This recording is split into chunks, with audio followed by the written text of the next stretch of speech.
په میدان وردګو ولایت کې د نشهیي توکو د کښت او کارولو د مخنیوي په پار غونډه ترسره شوه. په یاده غونډه کې له مرکز څخه راغلي پلاوي او د دغه ولایت مسؤلینو وویل چې د نشهیي توکو کارول په ټولنه کې د بدبختیو زیږنده ده او په ټول هیواد کې د امیرالمؤمنین په لارښوونه په کښت او کارولو یې بندیز اعلان شو او کاروونکو ته به د شرعي احکامو مطابق سزا ورکول کیږي. چې څوک په کوم کور کې دغه کس یعنی یو کس په دې نشهیي توکو باندې مبتلا شي ټول فامیل ټول خاندان بلکې ټول قریه ولسوالۍ ورسره په عذاب وي. کنارو د کښت د ممنوعیت په هکله د اعلی قدر امیرالمؤمنین حفظه الله فرمان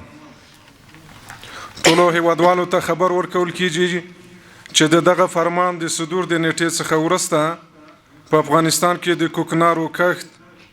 په مطلق ډول ممنوع دی. د دغه ولایت د نشهیي توکو پر وړاندې د مبارزې مدیریت مسؤلین وایي چې د اسلامي امارت له راتګ وروسته یې د نشهیي توکو 43 قضیې ثبت کړي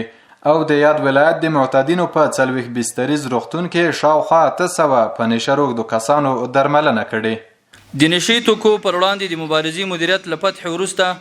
800 تنه معتادین د میدان ښار 40 بستریز او مرکز کابل د فینکس کیمپ ته د تداوی لپاره معرفي کړي دي چې 90% معتادین الحمدلله جوړ شوي دي او خپل کورونو سره یوځای شوي دي.